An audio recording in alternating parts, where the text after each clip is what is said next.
అనంతపురం జిల్లాలో అరటి రైతుల ఆర్తనాదాలు అరణ్య రోదనలు వినేవారే కరువయ్యారు.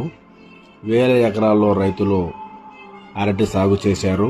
లక్షల రూపాయల పెట్టుబడి ఖర్చు పెట్టారు. పంట చేతికొచ్చాక దళారులు, వ్యాపారులు టన్ను 2000, 3000కు అడగడంతో రైతులు దిక్కు తోచని స్థితిలో కొట్టుమిట్టాడుతున్నారు. చేసేది లేక పంటను పారబోయడం, పొలంలోనే రోటోవేటర్ కొట్టించడం చేస్తున్నారు. కొనేవారు లేక అరటికాయలు చెట్లపైనే పండుబారుతున్నాయి. దీంతో ట్రాక్టర్లతో దమ్ము కొట్టించి అరటి చెట్లను, కాయలను, గెలలను నుజ్జు చేసి తమ ఆవేదన వ్యక్తం చేస్తూ ఉన్నారు. గతంలో పరిస్థితి ఎప్పుడూ లేదు ఇలా.